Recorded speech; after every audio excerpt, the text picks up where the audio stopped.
Take your clothes off right now, you whore! Major Harlan's voice thundered across the parade ground at Fort Ironclad, Arizona. 180 soldiers stood frozen in the scorching August heat.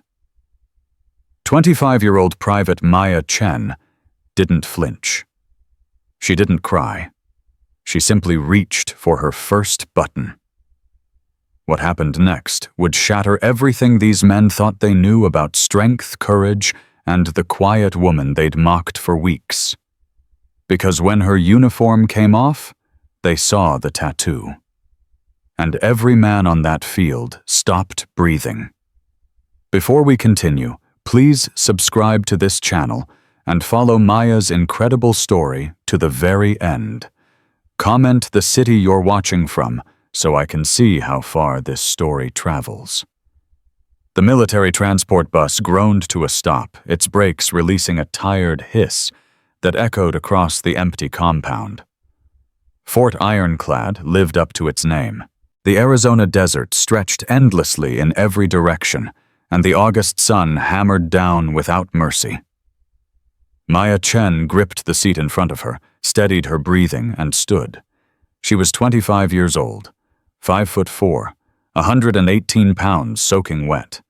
Her black hair was pulled back in a regulation bun so tight it made her temples ache. She looked like a college student who'd taken a wrong turn. That was exactly the point. The bus driver, a weathered civilian contractor, glanced at her through his mirror. "You sure this is your stop? Sweetheart, Fort Ironclad ain't exactly a resort." Maya grabbed her duffel bag. "I'm sure." He shrugged. "Your funeral." She stepped off the bus, and her boots hit the cracked concrete. The heat slammed into her like a physical wall. Within seconds, sweat beaded along her hairline. Ahead of her, rows of barracks stretched toward the horizon. To her left, a massive training field where soldiers ran drills in the brutal sun. To her right, the command building, a squat, ugly structure that radiated authority. And everywhere she looked, men stared. 180 of them. All male. All watching the only woman who'd set foot on this base in months. Maya shouldered her bag and walked forward. She didn't hurry. She didn't slow down. She moved like someone who belonged exactly where she was. The whispers started immediately. "Holy shit, look at that. They sent us a girl, a goddamn girl. $10 says she's crying by dinner. 20 says she doesn't last the week." A group of soldiers near the water station openly laughed. One of them, a thick-necked corporal with sunburned cheeks, called out loud enough for everyone to hear. "Hey, sweetheart, the coffee shop's about 300 miles that way." More laughter. Maya didn't turn her head. She kept walking. Another voice, rougher. "Must be another diversity hire. Pentagon's gotta hit their quota somehow." "Quota my ass. She probably slept with someone to get here." Maya's jaw tightened, but her stride never broke. She'd heard worse. Much worse. In places these men couldn't imagine. She reached the command building and pushed through the heavy doors. The air conditioning hit her like a blessing from God. A young specialist sat behind a desk, his eyes widening when he saw her. "Can I help you? Private First Class Maya Chen reporting for assignment." He fumbled with papers, clearly caught off guard. Right. Chen. Yeah, you're on the list." He scanned his clipboard twice like he expected her name to disappear. "You're assigned to Bravo Company. Barracks 7, Bunk 12. "Thank you. Major Harlan will want to see you. He reviews all new arrivals personally." Maya nodded. "When? Now would be good." The specialist lowered his voice. "Word of advice, don't make eye contact too long, and whatever you do, don't talk back." Maya studied him. The kid was maybe 22, and there was genuine concern in his eyes. Not mockery. Fear. "Thanks for the warning," she said. She found Major Harlan's office at the end of a long corridor. The door was open. She knocked anyway. "Enter." Victor Harlan sat behind a desk covered in neat stacks of paper. He was 52 years old, built like a man who'd spent decades punishing his body and everyone else's. His jaw was square, his eyes cold, and his crew cut had gone steel gray years ago. He didn't look up when Maya entered. He let her stand there at attention for a full minute before acknowledging her existence. Finally, he spoke. "Private Chen." "Yes, sir." He picked up a thin folder, her file, and flipped it open with obvious disinterest. "Supply clerk, Fort Riley, Kansas. Unremarkable service record, no commendations, no disciplinary issues." He looked up. "Boring." Maya said nothing. Harlan leaned back in his chair. "Do you know why soldiers get sent to Fort Ironclad Private? Correction and retraining, sir." "That's the official line?" He stood, walked around the desk, and positioned himself directly in front of her. He was over 6 feet tall. He used every inch of it to tower over her. "The truth is, this is where the Army sends its problems, the failures, the weak links." His eyes traveled down her body with undisguised contempt. "And apparently it's diversity experiments." Maya kept her gaze forward. "I volunteered for this assignment, sir." Harlan laughed. It wasn't a pleasant sound. "Volunteered for Fort Ironclad." He leaned closer. She could smell coffee on his breath. "Either you're lying, or you're stupid." "Which is it?" "Neither, sir." His eyes narrowed. "We'll see about that." He walked back to his desk and sat down. "I've had 3 female soldiers under my command in the past 18 months. Do you know where they are now?" "No, sir." "Gone. All of them. One transferred out after 2 weeks. One quit the Army entirely. And one—" He paused, a strange smile crossing his face. "One decided military life wasn't worth living anymore." Maya's blood ran cold, but her expression didn't change. Harlan continued. "I don't believe women belong in combat units. I don't believe they have the physical capability, the mental toughness, or the emotional stability to perform under pressure. This isn't sexism private. It's biology." He picked up a pen, twirled it between his fingers. "You will be treated exactly like every other soldier on this base. No special accommodations, no lighter duties, no excuses." "I don't want special treatment, sir." "Good, because you won't get it." He waved his hand dismissively. "Report to Sergeant Reeves at the training field. He'll get you oriented. Dismissed." Maya saluted, turned sharply, and walked out. Behind her, Harlan watched her go. He picked up his phone and dialed. "Reeves, that new transfer just left my office. The female." He paused. "Yes, her. I want her schedule doubled. Every drill, every exercise, every shit detail you can find. Let's see how long the little girl lasts." Maya found Sergeant Reeves at the obstacle course, screaming at a group of soldiers struggling through the mud pit. He was Harlan's right hand, 40 years old, lean as a whip, with the kind of eyes that had seen too much and enjoyed most of it. "Private Chen reporting, Sergeant." Reeves turned. His gaze swept over her like she was a piece of equipment he'd already decided was defective. "So, you're the new project." He spat into the dirt. "Harlan told me about you. Said you volunteered." He laughed. "That true?" "Yes, Sergeant." "Why, you got a death wish. I want to serve where I'm needed most." Reeves stared at her for a long moment. Then he shook his head. "Bravo, Company. Barracks 7, Bunk 12. Morning PT starts at 04:30.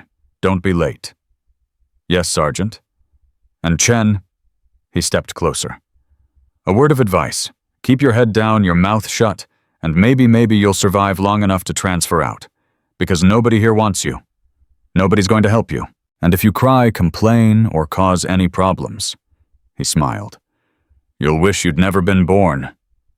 Maya held his gaze. Understood, Sergeant. She turned and walked toward the barracks. Behind her, Reeves watched her go, a flicker of something curiosity-annoyance crossing his face. This one was different. He could feel it, but different didn't mean dangerous. Different just meant she'd break in a more interesting way, had said. Barrack 7 smelled like sweat gun oil and testosterone. 40 men lived here, stacked in bunks along both walls. When Maya walked through the door, every conversation stopped. For a moment, no one moved. Then a soldier in the far corner let out a low whistle. Well, looks like we got ourselves a new roommate, boys. Laughter rippled through the room. Maya walked to bunk 12 without responding. It was in the worst position, directly under a ventilation duct that rattled constantly next to the latrine door. The mattress was thin, the frame rusted. She set down her duffel bag and began unpacking. The same soldier from the corner, a corporal named Torres, she'd learn later, swaggered over. He was good-looking in an aggressive way, with dark hair and a permanent smirk. "Hey, new girl, you lost." Maya didn't look up. "No. Because this is a combat unit. We don't have room for secretaries." She continued unpacking. "Good thing I'm not a secretary." Torres's smirk faltered. He wasn't used to being ignored. "You think you're tough? Coming in here with that attitude?" Maya finally looked at him. Her eyes were calm, steady, and completely unimpressed. "I think I'm a soldier assigned to this unit. Same as you." Someone in the back laughed nervously. Torres's face reddened. "We'll see about that," he said. "We'll see how tough you are when Harlan's done with you." He walked away. Maya returned to her unpacking. From her bag, she pulled a small framed photograph. She held it for a moment, her thumb tracing the edges. The photo showed a group of women in unmarked black uniforms, faces blurred for security. Only their smiles were visible. Maya's eyes lingered on one figure in the center. A woman with her same build, her same posture, her same quiet intensity. She tucked the photo into her pillow, hidden from view. Then she pulled off her uniform jacket and reached for a standard-issue t-shirt. In the mirror across the room, just for a moment, a tattoo was visible on her shoulder blade. Wings of fire, a phoenix rising from ashes, and beneath it coordinates that didn't exist on any public map. Maya pulled the shirt on quickly, covering the mark. No one had seen it. Not yet. Morning PT started at 4:30, just like Reeves promised. Except for Maya, it started at 4. Someone had reset her alarm. She woke anyway. Internal clock. Old habits. The 5-mile run nearly killed half the unit. Maya finished in the top 15. She didn't celebrate. She didn't acknowledge the surprised looks. She just bent over, caught her breath, and waited for the next exercise. The obstacle course was next. She completed it without falling, without slowing, without asking for help. Her time wasn't the fastest, but it was faster than 30 other soldiers who'd been here for months.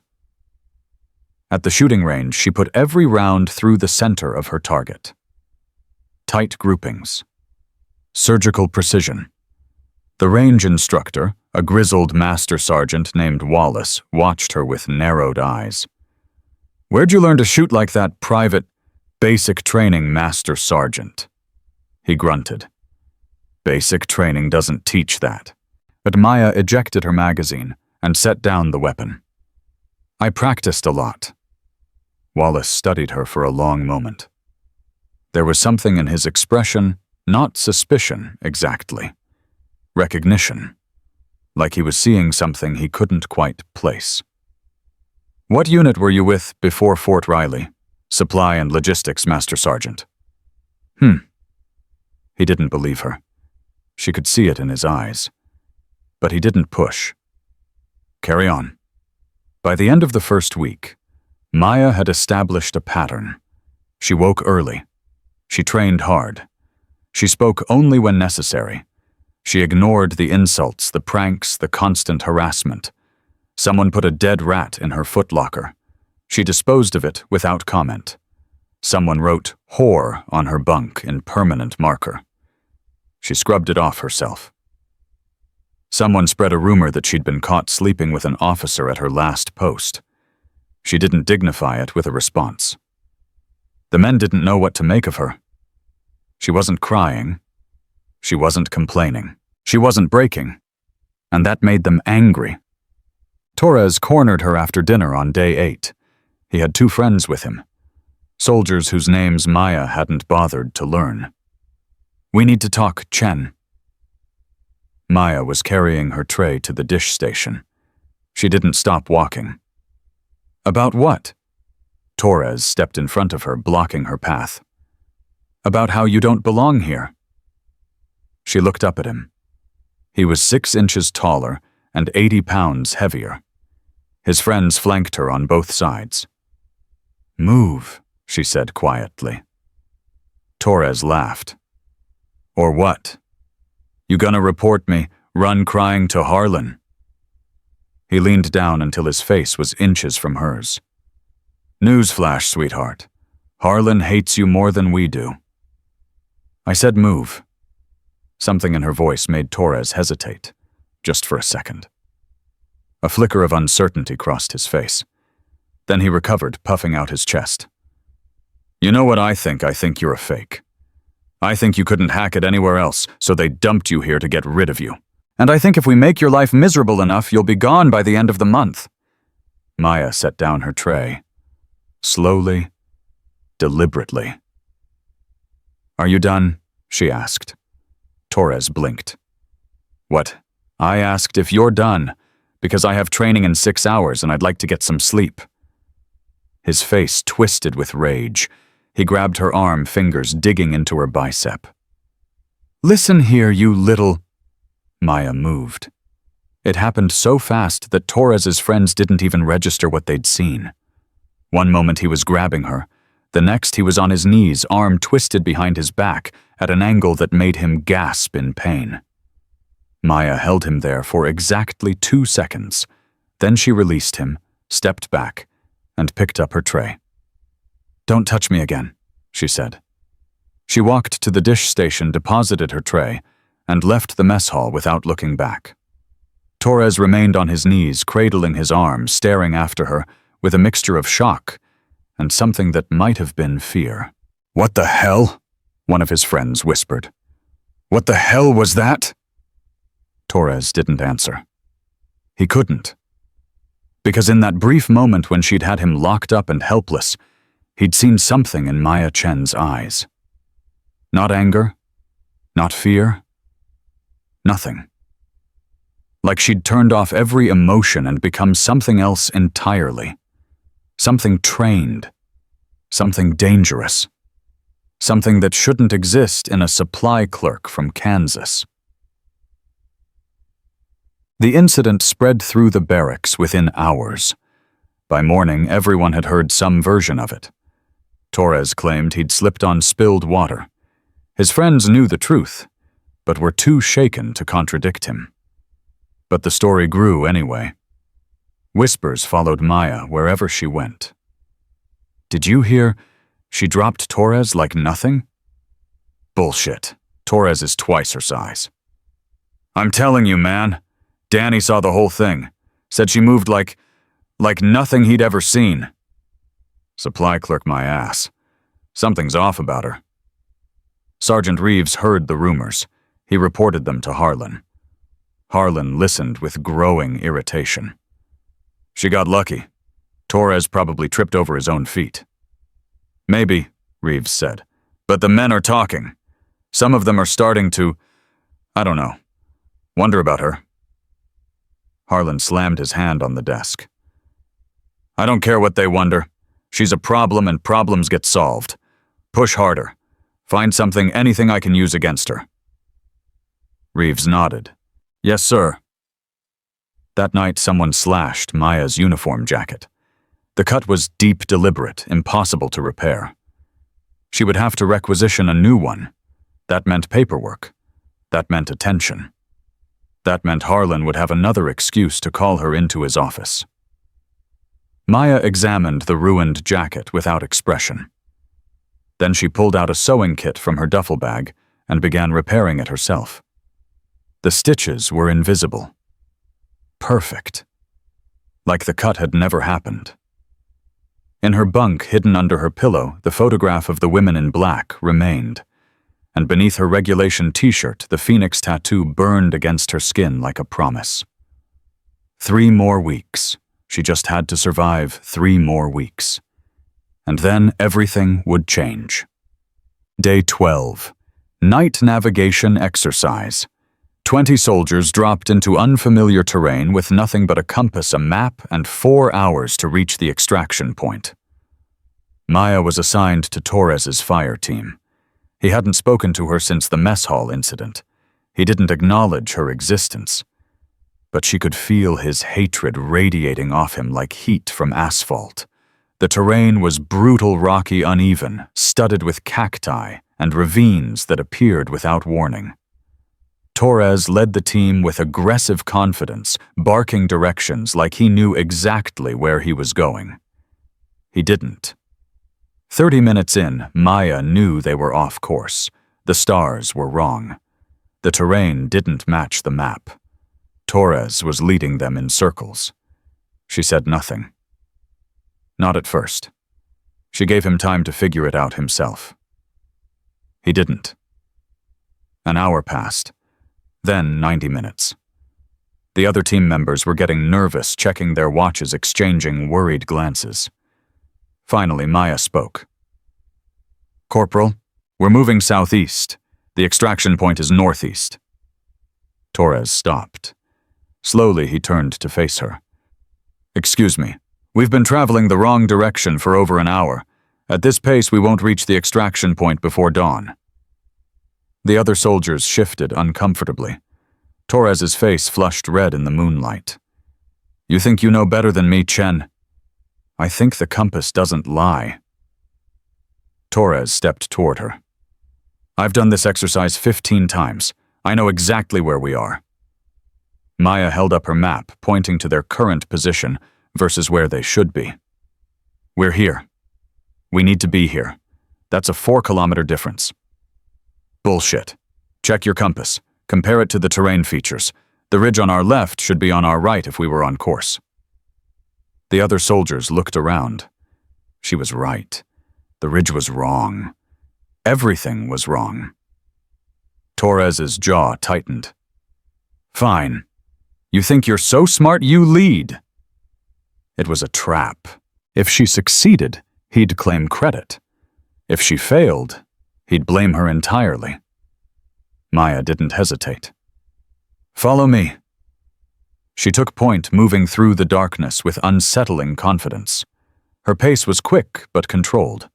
She navigated ravines, avoided dead ends, and found paths that shouldn't have been visible in the dark. 20 minutes later, they reached the extraction point. First team to arrive. The evaluating officer, a captain named Mercer, checked his watch with visible surprise. "Torres, your team made excellent time."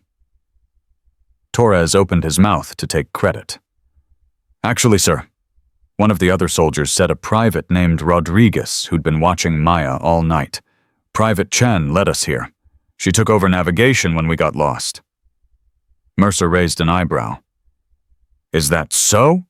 Torres's face contorted with barely suppressed rage. "She disobeyed orders and undermined my leadership, sir. I want her written up." Mercer looked at Maya.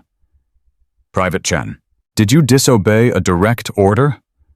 Maya met his gaze. "The corporal instructed me to lead the team to the extraction point, sir. I followed that order." After contradicting his navigation. "I provided a correction to keep the mission on track, sir. The mission comes first." Mercer studied her for a long moment. Then he nodded slowly. "It does indeed." He turned to Torres. "No write-up. Mission completed successfully. Dismissed." Torres stormed off without a word. The other soldiers followed, some casting curious glances back at Maya. Rodriguez lingered for a moment. That was impressive, he said quietly. Where'd you learn to navigate like that? Maya shouldered her pack. Practice. He waited for more. She didn't give him anything. Okay, he said finally. Well, thanks for getting us there. Maya nodded once and walked away. She could feel Torres's eyes on her back, burning with humiliation, plotting revenge. The next morning, she found a formal complaint on her bunk. Torres had reported her for insubordination, endangering the team, and conduct unbecoming a soldier. The complaint was addressed to Major Harlan. Maya read it once, folded it carefully, and placed it in her locker. Then she laced up her boots and headed to morning PT. She knew what was coming. She was counting on it. 3 days after the navigation exercise, a young soldier approached Maya after dinner. Private Collins, 19 years old, fresh out of training, and terrified of his own shadow. Private Chen. Maya was cleaning her rifle at a table near the armory. What is it, Collins? He glanced around nervously, making sure no one was watching. Can I ask you something? Go ahead. Collins sat down across from her, keeping his voice low. How do you do it? Do what? Take it. All the crap they throw at you. The insults, the pranks, Torres and his goons. He shook his head. If it were me, I'd have lost it by now. Or quit. How do you just not care? Maya set down her rifle and looked at him. Really looked at him. She saw herself years ago. Scared. Overwhelmed. Desperate to prove something to people who'd already decided she was nothing. I do care, she said quietly. I just don't let it control me. But how? Maya was silent for a moment. You ever been in a storm, Collins, a real one? Thunder, lightning, wind that feels like it's going to tear the world apart? He nodded, uncertainly. What happens if you try to fight a storm? You lose. You get destroyed. Maya picked up her rifle again, resumed cleaning. But if you stay calm, if you find shelter, if you wait it out, the storm passes. It always passes.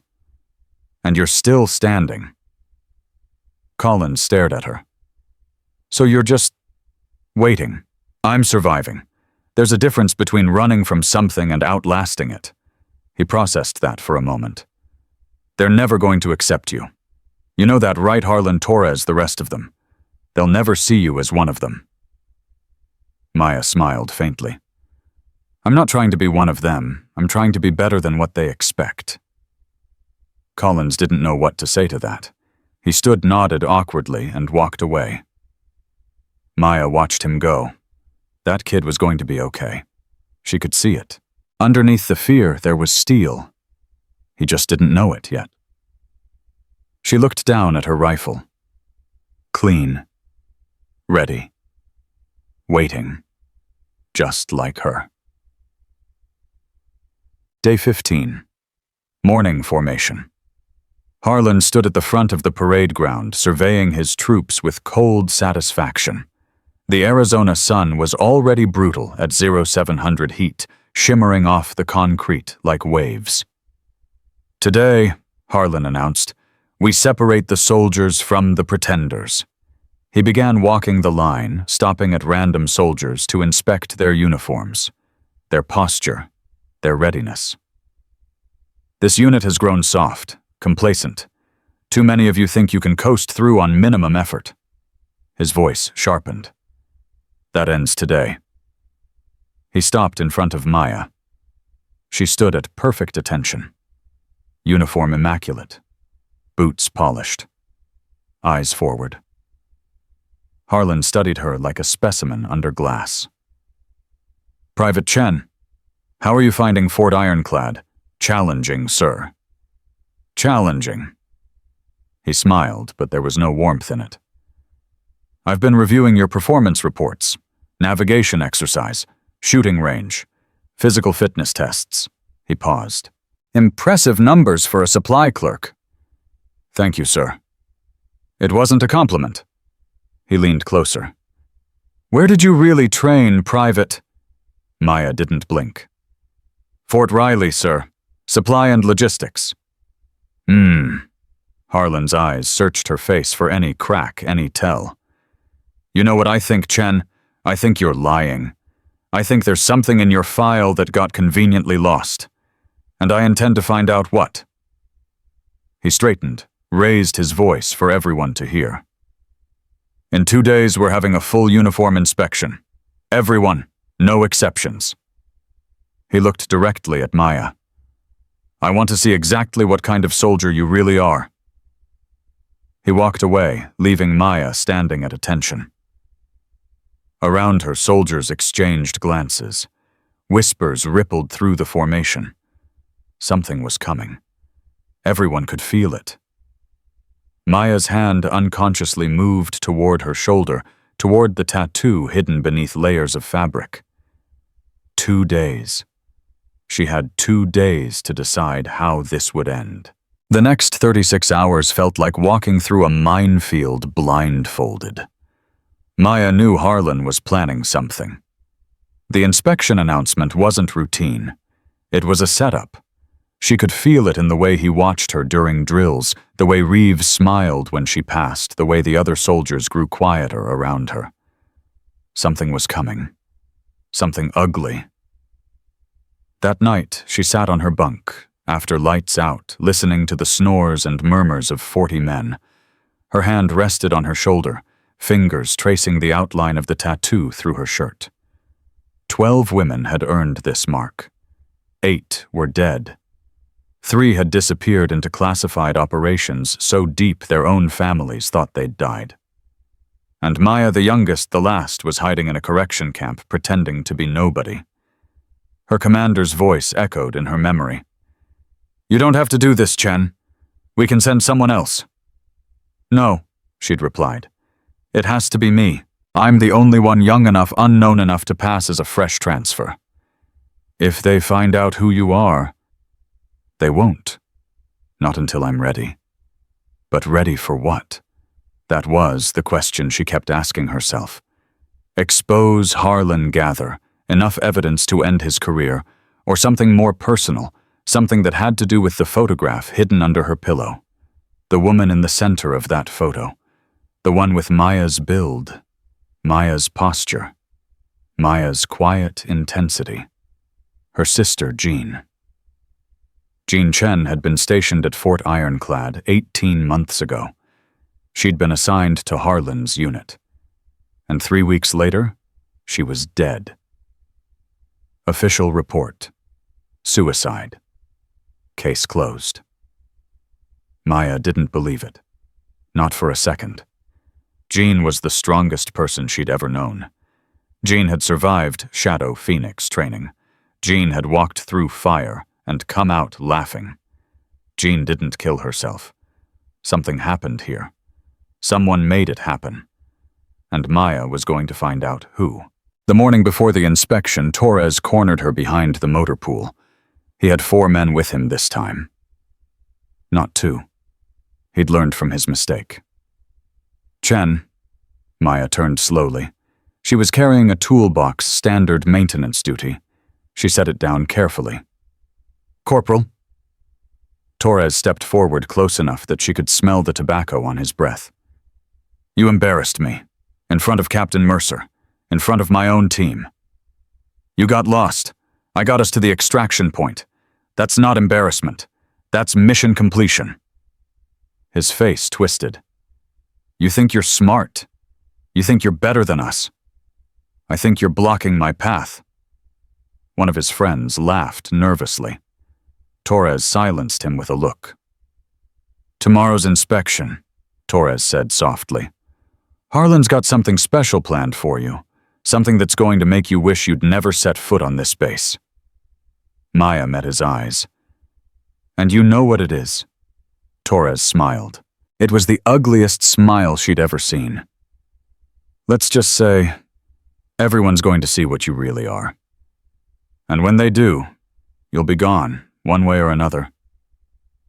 He shoved past her shoulder, checking her hard enough to send her stumbling. His friends followed, laughing. Maya watched them go. Her heart was pounding, but not from fear, from anticipation. Whatever Harlan was planning, she was ready. She'd been ready for 18 months. That afternoon, Master Sergeant Wallace found her at the shooting range. She was putting rounds downrange with methodical precision, grouping so tight the holes overlapped. "Mind if I join you?" Maya lowered her weapon. "Free country, Master Sergeant." Wallace took the lane beside her. He was 62 years old, with gray hair and eyes that had seen more death than most people could imagine. He'd been in the Army for 34 years, 3 combat tours, countless decorations. He was also the only person on base who'd looked at Maya with something other than contempt or confusion. He loaded his magazine, chambered a round, and fired. His grouping was nearly as tight as hers. "You know," he said between shots, "I've been training soldiers for 20 years. I can tell a lot about someone by how they handle a weapon." Maya reloaded. "What can you tell about me?" Wallace paused, studying her profile. "That you've done this before, not just training, real shooting, under pressure, when it mattered." Maya said nothing.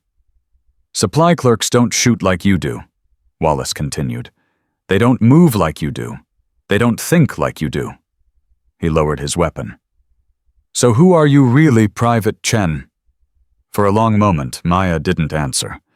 Then she set down her rifle and turned to face him. "Can I ask you something, Master Sergeant?" "Go ahead."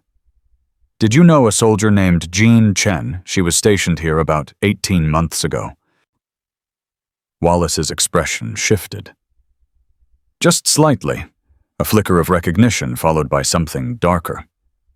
"Why do you ask?" "She was my sister." The words hung in the air between them. Wallace's jaw tightened. His eyes dropped to the ground. "I knew her," he said quietly. "Good soldier, tough as nails. Reminded me of—" He stopped.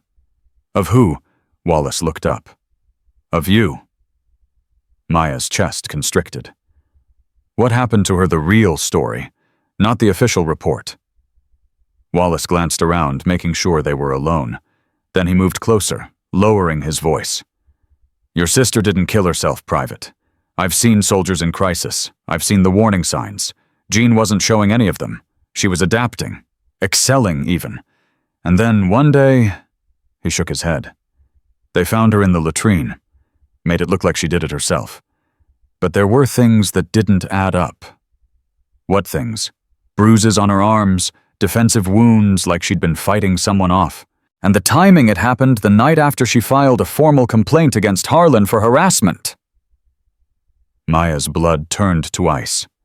"She filed a complaint. Officially, it never existed. Someone made it disappear, along with anyone who might have corroborated it." Wallace's voice hardened. 3 other women have been driven out since then. Same pattern. Harassment, isolation, breakdown, or worse. And Harlan always walks away clean. Why hasn't anyone stopped him? Because his uncle is a 2-star general. Because the people who could expose him are too scared to talk. Because the system protects its own. Wallace met her eyes.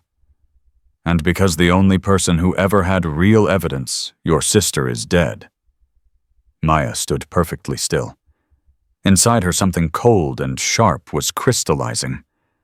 Not grief, not rage, something more focused. "What kind of evidence?" Wallace hesitated. "Jean kept records, dates times witnesses. She was building a case. She told me about it a week before she died." He paused. "She hid them somewhere on base. Somewhere Harlan couldn't find them, but I don't know where." "You never looked?" "I looked, for months. Never found anything." His voice dropped even lower. "But your sister was smart. Smarter than anyone gave her credit for. If she hid something, she hid it well." Maya's mind was racing. Jean's records. Proof of what Harlan had done. That's why she was really here, not just to expose him, but to finish what her sister started. Thank you, Master Sergeant. Wallace nodded slowly. Be careful, Private. Whatever you're planning, Harlan's not going to make it easy. He's got eyes everywhere, and he's already suspicious of you. I know. Then you know tomorrow's inspection isn't about uniforms. Wallace picked up his rifle, turned toward the target. It's about breaking you, in front of everyone, making sure no one ever takes you seriously again. Maya shouldered her own weapon. Let him try. Wallace glanced at her one more time. Something like respect flickered in his tired eyes. Your sister would be proud of you, he said. Then he fired, and the conversation was over. That night, Maya couldn't sleep. She lay in her bunk, staring at the ceiling, running through everything Wallace had told her. Jean had kept records, hidden them somewhere on base, somewhere Harlan couldn't find, but where Maya thought about her sister. The way Jean's mind worked, always 2 steps ahead, always planning for contingencies. If Jean had hidden something important, she would have put it somewhere Maya could find it, somewhere only Maya would think to look. Their mother's favorite saying echoed in her memory. When the phoenix rises, it always returns to where it was born. The phoenix. Maya sat up slowly. Her tattoo. Jean had the same one, same design, same placement. They'd gotten them together after surviving their final mission. Twin phoenixes, sisters in ink and blood. But there was one difference. Jean's tattoo had an extra element, a small set of coordinates hidden in the feathers. Maya had always assumed they were meaningless. A personal touch. What if they weren't? She pulled out her map of the base, the one she'd memorized on her first day. She converted the coordinates in her mind, tracing them across the terrain. They pointed to a storage building on the far edge of the compound.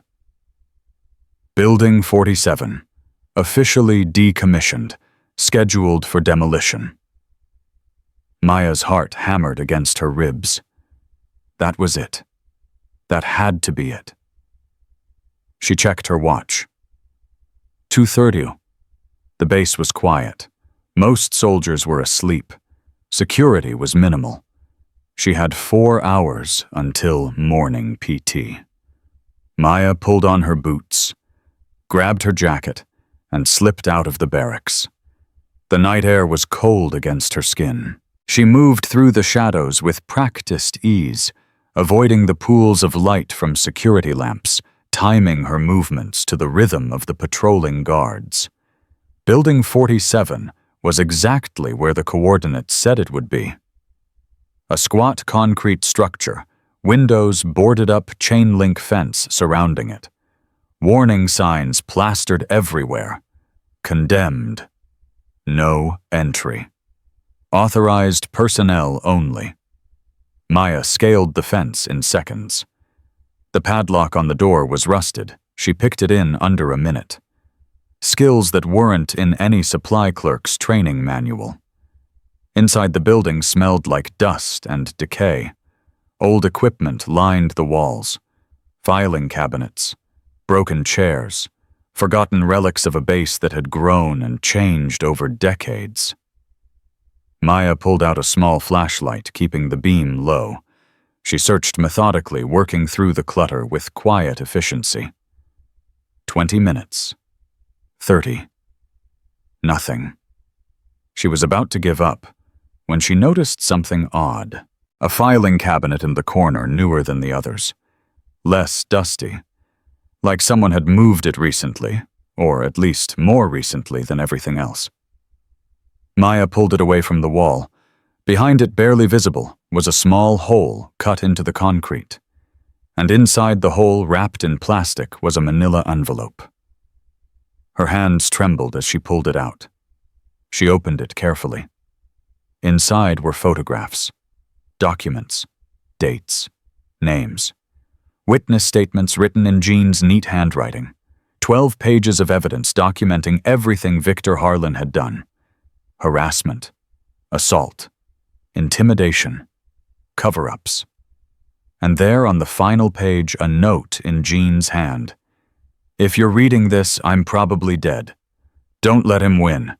Don't let him do this to anyone else. Finish what I started. I love you, little sister. Rise from the ashes. Maya stared at the words until they blurred.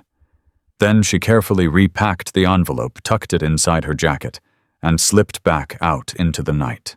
She was back in her bunk by 400, the evidence hidden beneath her mattress next to Jean's photograph. 30 minutes later, the alarm went off. Inspection day had arrived. The parade ground filled with soldiers at 0900, full-dress uniforms, perfect formations. 180 men standing at attention under the Arizona sun, and Maya Chen right in the center of the front row. Harlan emerged from the command building at exactly 9:05. He wore his dress uniform with full decorations, moving with the deliberate pace of a man who knew he owned every inch of ground he walked on. Sergeant Reeves flanked him on the left, Captain Mercer on the right. The entire command staff assembled to witness whatever was about to happen. Harlan stopped at the front of the formation. His eyes swept across his troops like a hawk surveying prey. "This unit," he began, his voice carrying across the silent compound, "represents the finest traditions of the United States Army. Discipline, honor, excellence." He paused, letting the words settle. "But there are those among us who do not uphold these standards. Those who think they can hide behind policy and politics. Those who do not belong." His gaze locked onto Maya. "Private Chen, step forward." Maya stepped out of formation. 1 step. 2. 3. She stopped directly in front of Harlan, close enough to see the cruel satisfaction in his eyes. "Private Chen has been with us for 16 days, Harlan announced loudly. "In that time, she has undermined a squad leader's authority, disrupted unit cohesion, and demonstrated a pattern of behavior inconsistent with her service record." He circled her slowly like a predator, circling wounded prey. "I have also received reports of her engaging in conduct unbecoming a soldier, rumors of fraternization, questions about her past assignments." He stopped in front of her. "Questions I intend to answer today." Maya's jaw tightened, but she remained at attention. Eyes forward. "Chin up!" Harlan leaned closer, lowering his voice just enough that only she could hear. "I know you're hiding something, Chen. I don't know what yet, but I'm going to find out. And when I do, you're going to wish you'd never been born." He straightened, raising his voice again. "Uniform inspection requires full compliance with regulation standards. Any modifications, markings, or alterations must be documented and approved." He smiled coldly. "Private Chen, remove your jacket." The words hit the formation like a shockwave. Whispers rippled through the ranks. This wasn't standard protocol. This was something else entirely. Maya didn't move. Harlan's smile widened. "That was an order, Private." Still, she stood motionless. Her heart was pounding, but her face betrayed nothing. "You know," Harlan said loud enough for everyone to hear, "I've dealt with your type before. Women who think they can waltz into a combat unit and coast on looks and sympathy. Women who don't understand that this is a man's world." He stepped even closer, his face inches from hers. "I've heard the rumors about you, Chen. About what you did to get this assignment. About who you spread your legs for." Gasps echoed across the formation. Even some of Harlan's loyalists looked uncomfortable. "So let's see what you're really hiding under that uniform." His voice turned to ice. "Take your clothes off right now, you whore." The words exploded across the parade ground like a bomb. 180 soldiers stood frozen. No one breathed. No one moved. Torres smirked from the third row. Reeves watched with cold satisfaction. Wallace, standing near the back, clenched his fists so hard his knuckles turned white. Maya looked at Harlan. Really looked at him. She saw the cruelty, the arrogance, the absolute certainty that he had already won. She thought of Jean, of the bruises on her arms, of the complaint that disappeared, of the note hidden in Building 47. Don't let him win. Slowly, deliberately, Maya reached for the top button of her jacket. One button. Harlan's eyes gleamed with triumph. 2 buttons. Whispers spread through the formation like wildfire. 3 buttons. Maya pulled off her jacket, folded it with perfect precision, and held it against her side. She stood in her olive undershirt, shoulders back, spine straight, and everyone saw the tattoo. It crawled up from beneath her sleeve. Wings of fire. A phoenix rising from ashes. And beneath it, coordinates and a single word that made Harlan's blood run cold. Survivor. The Phoenix. The mark of Shadow Phoenix. The unit that didn't exist. The unit that had pulled off missions so classified that even generals didn't have clearance to know about them. The unit that was rumored to be more lethal than any special forces team in the world. Harlan's smile disappeared. From the back of the formation, Master Sergeant Wallace stepped forward. His voice cut through the silence like a blade. I know that mark. Every head turned. Wallace walked toward the front, his weathered face unreadable. He stopped beside Maya, close enough that everyone could see them both. I saw it once before, he said loudly. In Kandahar, 09. We were pinned down 30 hostiles, no air support, running out of ammo. We thought we were dead. He looked at Maya's tattoo, then at her face. A team came out of nowhere. 5 women. No insignia, no identification. They cleared the building in 4 minutes flat, saved 11 of us. His voice hardened. They wore that phoenix. Every one of them. The formation exploded into whispers. Torres's smirk had vanished. Reeves looked like he'd swallowed something sharp. And Harlan had gone pale. Maya met his eyes. For the first time since she'd arrived at Fort Ironclad, she let him see what was really inside her. Not fear, not submission. Fire. You wanted to see what I'm hiding, Major? Her voice was quiet, but it carried across the entire parade ground. Now you know. Harlan's mouth opened. Closed. No words came out. For 30 seconds, no one moved. Then Harlan turned sharply and walked away. His stride was fast, almost stumbling. Reeves hurried after him. The command staff exchanged confused glances. Captain Mercer stepped forward, clearly shaken. Formation dismissed. The soldiers broke ranks, but no one left. They stood in clusters staring at Maya, whispering to each other. Maya put her jacket back on slowly, button by button. When she finished, she looked across the parade ground at the faces watching her. Some were shocked. Some were confused. Some, like Collins, like Rodriguez, like Wallace, were something else entirely. Respectful. She walked back toward the barracks without looking back. Behind her, the whispers grew louder, but they weren't mocking anymore. They were wondering, who the hell was Maya Chen?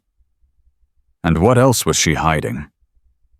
Word traveled fast. By nightfall, every soldier on Fort Ironclad knew the story. The supply clerk who wasn't a supply clerk. The quiet woman who'd survived something none of them could imagine. The phoenix tattoo that had made Major Victor Harlan turn white as a ghost. Maya sat alone in the barracks, her jacket back on her face, betraying nothing. But inside, her mind was racing. The envelope was still under her mattress. Jean's evidence. 12 pages that could end Harlan's career and expose everything he'd done. But she couldn't use it yet. Not without corroboration. Not without witnesses willing to talk. And after what happened on the parade ground, Harlan would be desperate. Cornered animals were the most dangerous kind. The barracks door opened. Rodriguez walked in, followed by Collins, and 2 other soldiers Maya didn't know well. They stopped a few feet from her bunk. "Private Chen." Maya looked up. "What is it?" Rodriguez glanced at the others, then back at her. "We wanted to say what happened today. What Harlan did." He shook his head. "That was wrong. We all knew it was wrong, but nobody said anything." Collins spoke up, his voice shaky. "We were scared. Harlan's got connections. People who cross him. Bad things happen to them." Maya studied their faces. Young, uncertain, ashamed. "Why are you telling me this?" she asked. Rodriguez took a breath. "Because we're done being scared. Whatever you're doing here, whatever you're really after, we want to help." Maya was silent for a long moment. Then she stood. "You want to help? Tell me what happened to John Chen." The name hit them like a physical blow. Collins flinched. Rodriguez's jaw tightened. "Jean Chen," Maya repeated. "She was stationed here 18 months ago, assigned to Bravo Company. Same barracks, same unit." Her voice hardened. "Same treatment." Rodriguez looked away. "We heard stories after it happened." "What stories?" "That she filed a complaint against Harlan, that he found out, that he went to her barracks the night before she died." Rodriguez's voice dropped. "Nobody saw what happened, but the next morning she was gone." Collins spoke up. "There was a soldier back then, Specialist Harris. He was on guard duty that night. He saw something." Maya's heart stopped. "Where is Harris now?" "Transferred out. 2 days after the funeral." Collins shook his head. "They shipped him to Alaska, middle of nowhere, like they wanted him to disappear." "Do you have contact information?" "Anything." Rodriguez pulled a folded paper from his pocket. "I found this in the records room. His last known assignment. Fort Wainwright." Maya took the paper. Her hands were steady, but her pulse was pounding. "Thank you," she said quietly. Rodriguez nodded. "Whatever you need, Chen, we've got your back." They left. Maya stared at the paper for a long time. Specialist Harris. A witness. Someone who might have seen what really happened to Jean. She had to find him, had to talk to him, but first she had to survive whatever Harlan was planning next. She didn't have to wait long. At 2200 hours, Sergeant Reeves appeared in the barracks doorway. His face was stone. "Chen, Major Harlan wants to see you. Now." Maya stood slowly. She could feel the other soldiers watching, their eyes following her as she walked toward the door. Collins stepped forward. "She shouldn't go alone." Reeves turned on him with a snarl. "Mind your own business, Private." "It's fine," Maya said calmly. She looked at Collins. "I'll be fine." She followed Reeves into the night. Harlan's office was dark when she entered. A single desk lamp cast harsh shadows across the walls. He sat behind his desk, hands folded, his face half hidden in darkness. Reeves closed the door behind them and stood blocking it. "Sit," Harlan said. Maya remained standing. "I'll stand, sir." A muscle twitched in Harlan's jaw. "Suit yourself." He leaned forward, the light catching the cold fury in his eyes. "I've spent the last 6 hours making phone calls, reaching out to every contact I have, trying to verify your credentials." Maya said nothing. "Shadow Phoenix," Harlan continued. "Do you know what I found? I can guess. Nothing. Harlan's voice sharpened.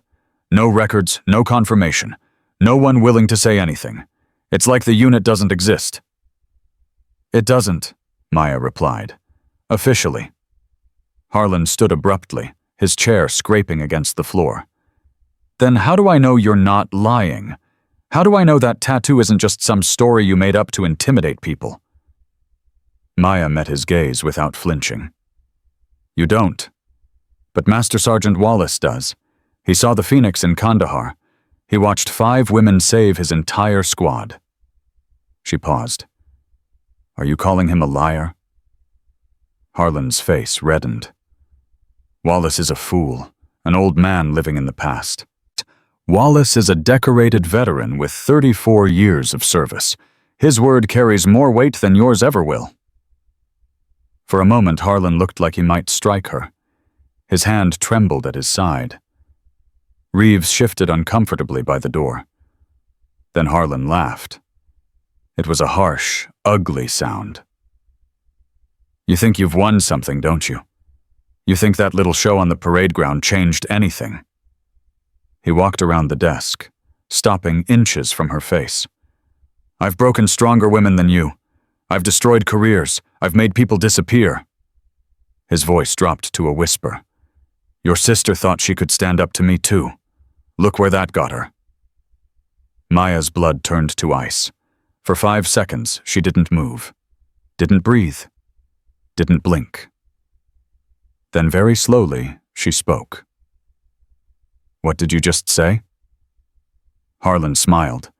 It was the smile of a man who thought he'd just played his winning card. Oh, you didn't think I knew Private Jean Chen, assigned to my unit. Filed a complaint that conveniently vanished, found dead in the latrine 3 days later.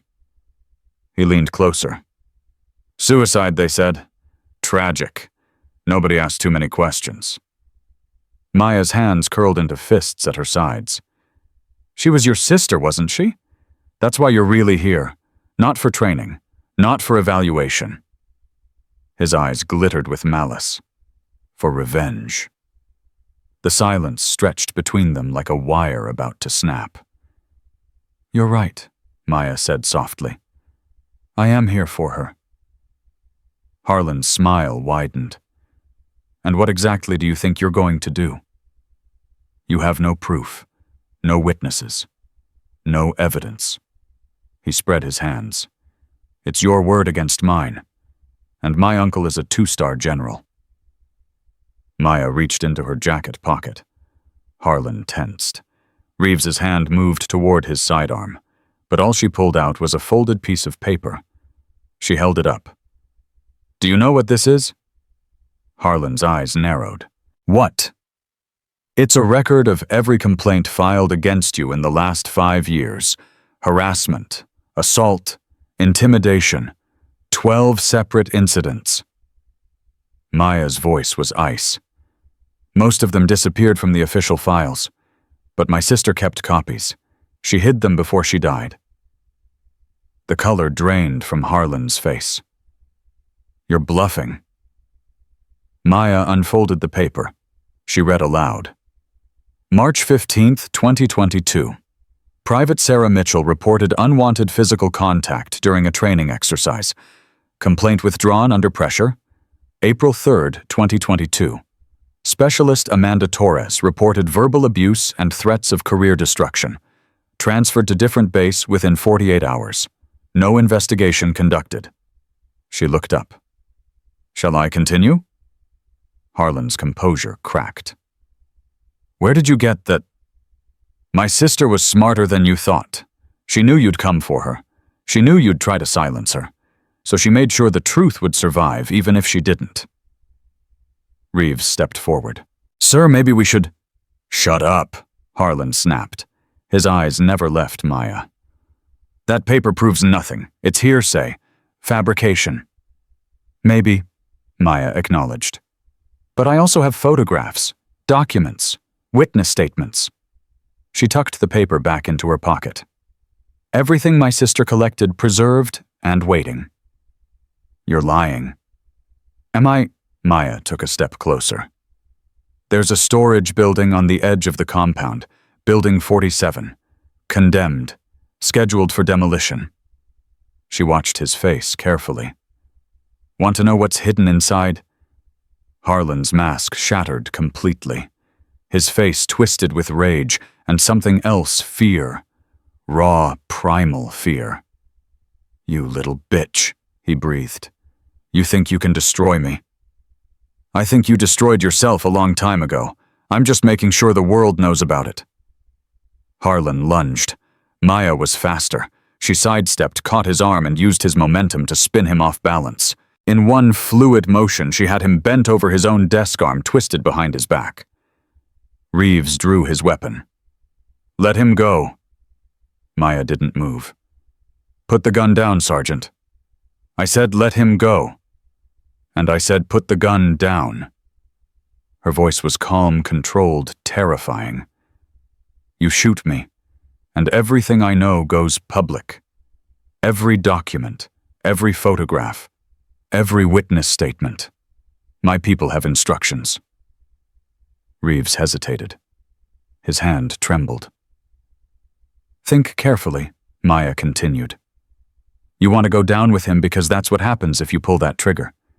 Your career ends. Your pension disappears.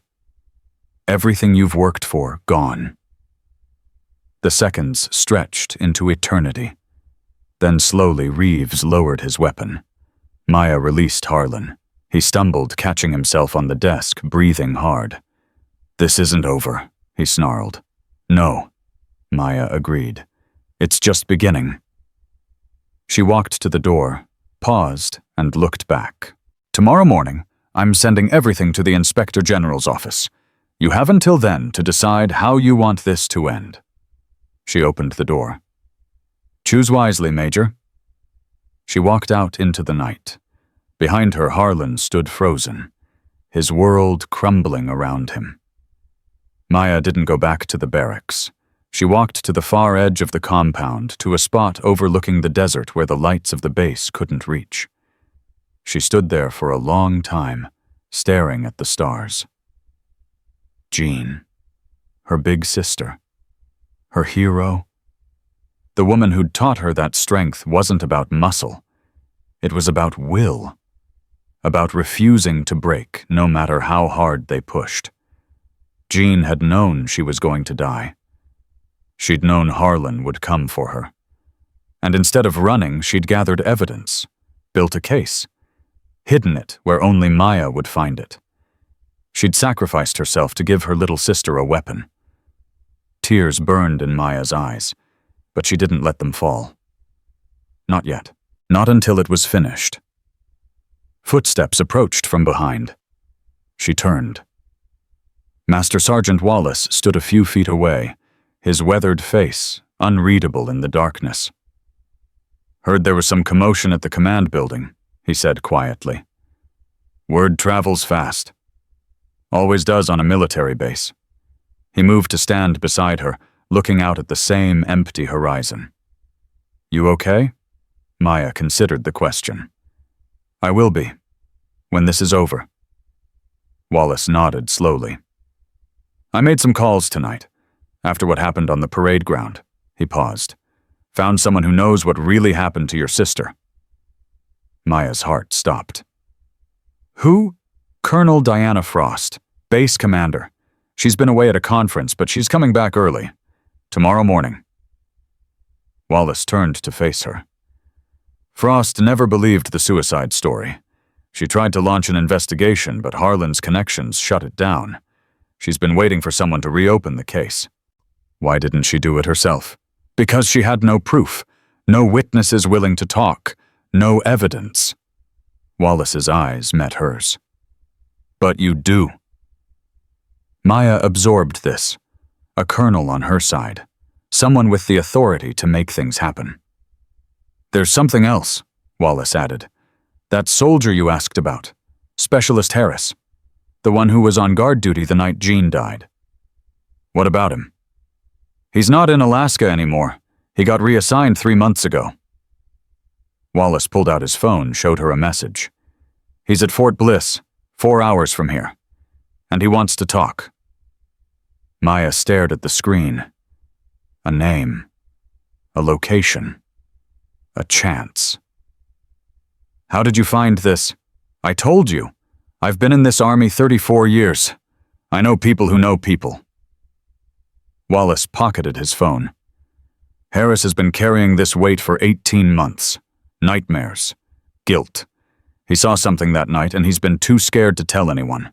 But when he heard about what happened today about you, he reached out." Maya's hands trembled. "What did he see?"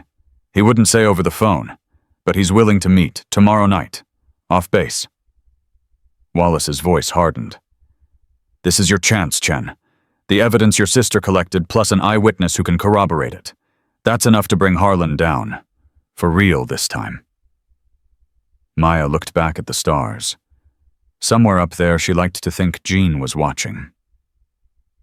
"I'll be there," she said. Wallace nodded. "I figured you would. I'll drive you myself." They stood in silence for a long moment. Then Wallace spoke again, his voice softer. "Your sister. She talked about you sometimes, before everything happened." He paused. "She said you were the strongest person she knew, that nothing could break you." Maya's throat tightened.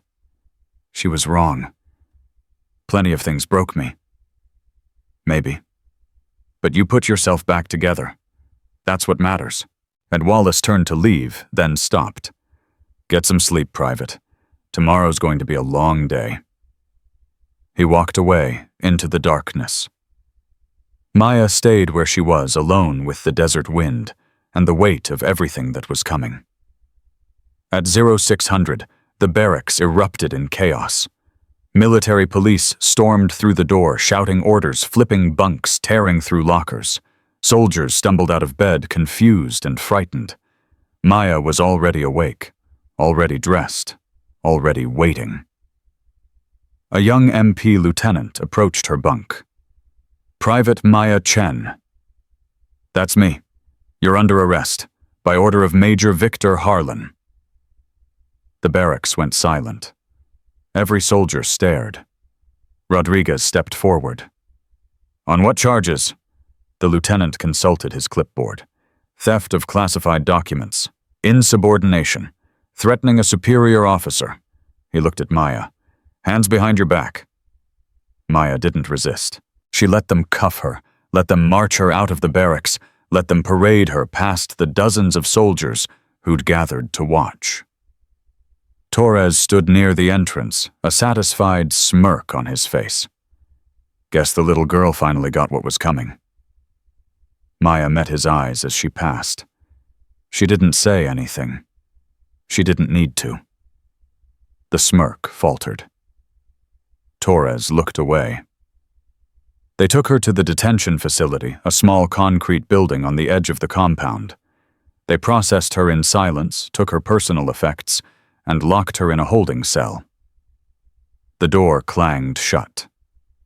Maya sat on the hard metal bench and waited. 2 hours later, the door opened again. This time it wasn't an MP. It was Colonel Diana Frost. Frost was 58 years old, with silver-streaked hair pulled back in a severe bun, and eyes that had seen everything the military could throw at a woman, and survived. She wore her dress uniform with the quiet authority of someone who'd earned every ribbon on her chest. She dismissed the guard with a wave and stepped into the cell. "Private Chen." Maya stood. "Colonel?" Frost studied her for a long moment. "I've been reading your file. The real one, the one that's supposed to be classified." She paused. "Shadow Phoenix, class of 2021. Distinguished service in Syria, Venezuela, and 3 other locations I don't have clearance to name." Maya said nothing. "I've also been reading your sister's file." Frost's voice softened. "Jean was one of the best soldiers I've ever commanded.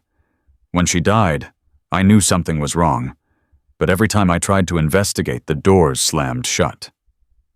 Harlan's connections. His uncle, two-star general with a very long reach. Frost shook her head. But you already knew that. Maya met her eyes. I know a lot of things, Colonel. I know Harlan murdered my sister. I know he's been doing this for years, and I know that unless someone stops him, more women are going to die. Frost nodded slowly. The evidence your sister collected. Where is it? Hidden. Safe. I need it. I know. But first I need you to release me. Frost raised an eyebrow. The charges are fabricated, and we both know it. Maya stepped closer. Harlan's panicking. He knows I have what I need to destroy him. He arrested me to buy time to find the evidence before I can use it. How do I know I can trust you? Maya reached up and pulled the collar of her shirt aside, revealing the phoenix tattoo. Because I swore an oath to protect this country from all enemies, foreign and domestic. And Victor Harlan is an enemy. Frost stared at the tattoo for a long moment. Then slowly she smiled. Your sister said the same thing. Almost word for word. She pulled out a key and unlocked Maya's cuffs. Welcome back, Private Chen. We have work to do. Colonel Frost moved fast. Within an hour, Maya was out of detention and sitting in Frost's private office, the door locked, the blinds drawn. Tell me everything, Frost said. From the beginning. Maya told her. About Jean's hidden evidence, about Building 47, about the 12 pages documenting Harlan's crimes, about Specialist Harris and what he might have witnessed. Frost listened without interrupting. When Maya finished, the colonel sat back in her chair, her face grim. I always suspected Harlan was dirty, but this... She shook her head. This is worse than I imagined. My sister gave her life to gather this evidence, Maya said quietly. She knew he'd come for her. She did it anyway. Frost met her eyes. Jean was one of the bravest soldiers I've ever known. When she died, I promised myself I'd find out what really happened. But every door I opened got slammed in my face. Because of the general. Major General Thomas Harlan, Victor's uncle. He's protected that bastard for years. Frost's voice hardened. But protection only goes so far. If we have solid evidence, eyewitness testimony, documented complaints, proof of cover-ups, even Thomas Harlan won't be able to save him. Maya leaned forward. Harris is willing to talk. He's at Fort Bliss, 4 hours from here. I know. I've already made arrangements. Frost checked her watch. Master Sergeant Wallace will drive you tonight. I've secured temporary leave papers. Officially, you're attending a medical evaluation at Bliss. And unofficially, you're going to get the testimony we need. Frost stood, walked to her window, stared out at the compound. But Maya, there's something you need to understand. The moment we move against Harlan, the general will fight back. Hard. He'll use every connection call in every favor. This won't be easy. Maya stood too. Nothing worth doing ever is. Frost turned to face her. For a long moment she said nothing. Then slowly she smiled. Your sister said that once, almost exactly. She taught me well. Frost extended her hand. Maya shook it. Get Harris's testimony. Bring it back. And then we end this. Maya nodded. Yes, ma'am. She walked out of Frost's office and almost ran directly into Torres. He was leaning against the wall, arms crossed, an ugly sneer on his face. 2 of his cronies flanked him. Well, well, look who got sprung. Torres pushed off the wall, stepping into her path. Must be nice having a colonel in your pocket. Maya didn't slow down. Move. Torres didn't. You think you've won something? You think embarrassing Harlan on the parade ground makes you special? He laughed. He's going to crush you. And when he does, I'm going to be there watching. Maya stopped. She looked at Torres with something close to pity. You know what I think, Torres? I think you're scared. Not of Harlan. Of yourself. She stepped closer. I think you know deep down that everything you believe about strength is wrong. That your whole life has been about tearing others down because you're terrified someone might see how weak you really are. Torres's face reddened. You don't know anything about me. I know you haven't won anything worth winning. I know you've spent your whole career bullying people who can't fight back. And I know that when this is over, you're going to have to look in the mirror and decide what kind of man you want to be. She walked past him. Choose wisely. She didn't look back. That evening, Wallace picked her up in a civilian vehicle. No military markings. No paper trail. They drove in silence for the first hour. The Arizona desert stretched endlessly around them, painted orange and purple by the setting sun. Finally, Wallace spoke. You ready for this? Maya stared out the window. I've been ready for 18 months. Harris is scared. He's been carrying this for a long time. He might not tell you everything right away. He will. Wallace glanced at her. How can you be so sure? Maya turned to face him. Because I'm going to tell him about Jean. About who she really was. About what she sacrificed.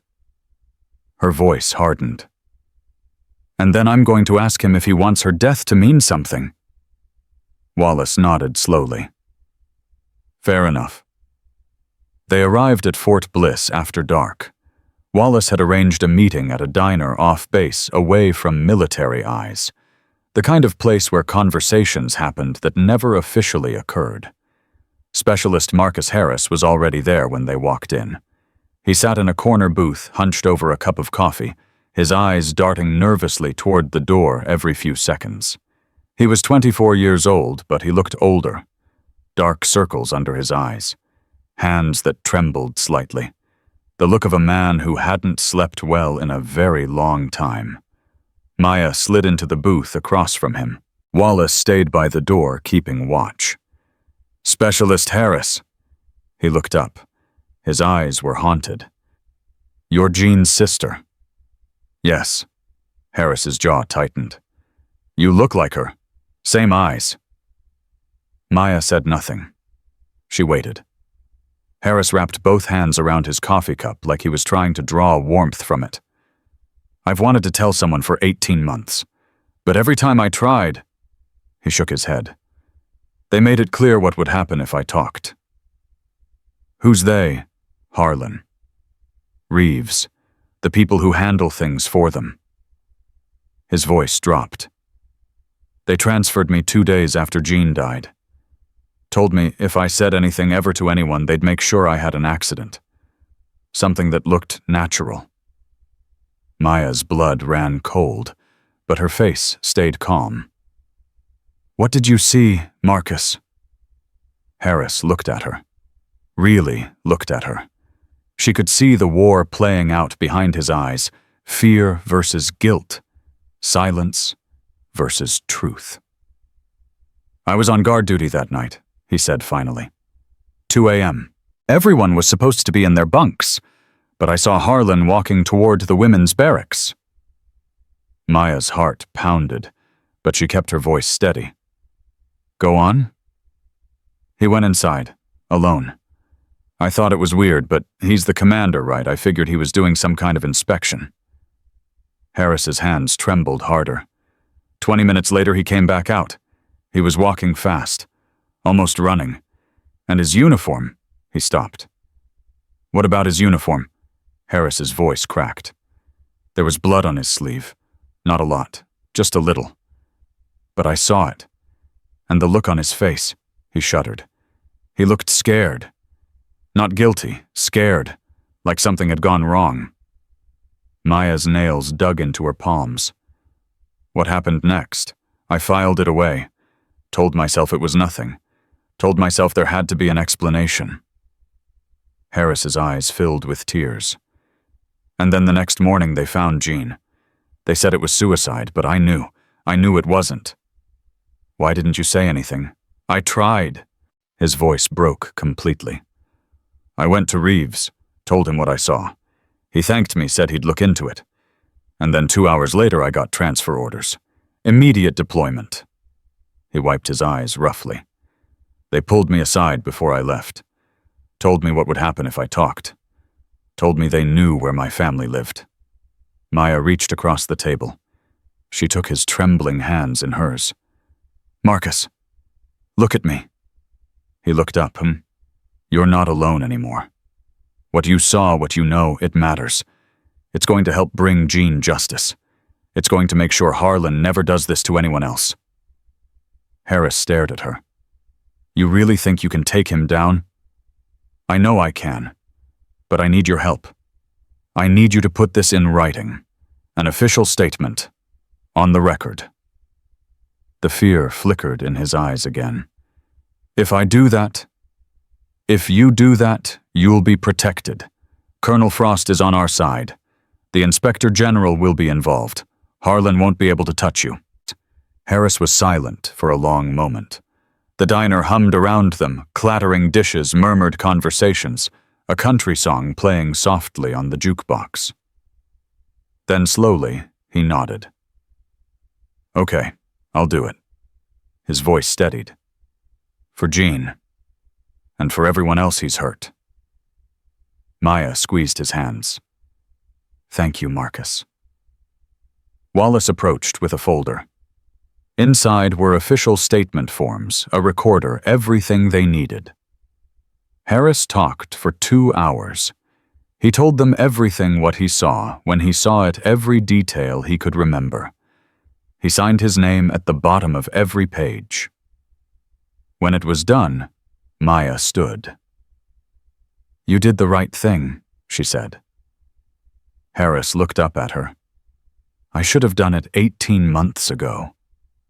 You did it now. That's what matters. She walked out of the diner with Wallace Harris's statement tucked safely in her jacket. They drove back to Fort Ironclad in silence. Maya watched the desert scroll past in the darkness, her mind racing. They had the evidence. They had the witness. Now they just needed to put it all together. When they arrived back at base, it was nearly midnight. The compound was quiet, most soldiers asleep. But something was wrong. Maya felt it the moment she stepped out of the vehicle. An electricity in the air.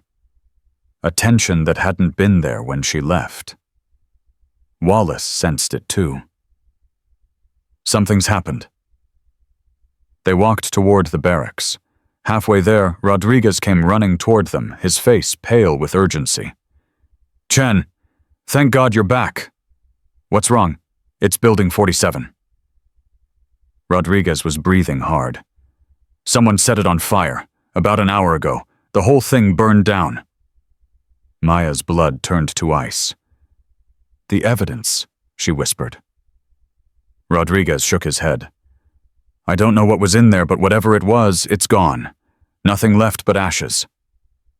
Maya stood frozen. 18 months of her sister's work.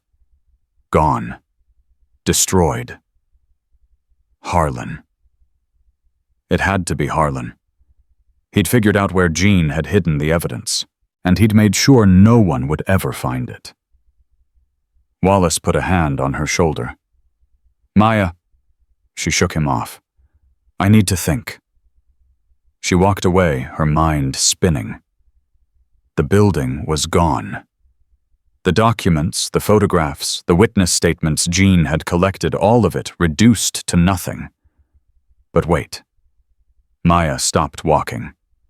Her hand moved to her jacket pocket. To the papers she'd taken from Building 47 that first night. She still had them. Jean's original notes, the list of complaints, the key evidence. Harlan had burned the building, but he'd been too late. Maya had already taken what mattered. A grim smile crossed her face.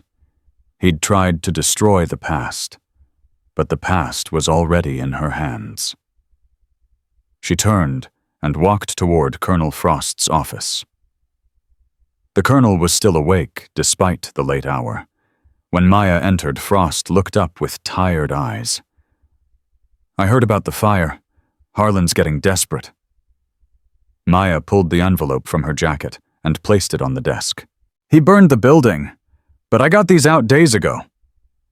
Frost opened the envelope, scanned the documents inside. Her eyes widened. "This is everything?" "Not everything, but enough. Combined with Harris's testimony, we have what we need." Frost looked up. Harris talked. Maya nodded. "Full statement. On the record. He saw Harlan leaving the women's barracks the night Jean died. Blood on his uniform. Fear in his eyes." Frost sat back, her expression shifting from exhaustion to something harder, more determined. "Then we move tomorrow. First thing. I'll contact the Inspector General's office, request an immediate investigation. With this evidence and Harris's testimony, they'll have no choice but to act." "What about General Harlan?" Frost's jaw tightened. "The general is a problem, but he's not invincible. If we can prove his nephew murdered a soldier and covered it up, even Thomas Harlan won't be able to protect him." Maya nodded. "What do you need me to do?" "Get some rest. Tomorrow's going to be a long day." Frost paused. "And Maya, be careful. Harlan knows he's cornered.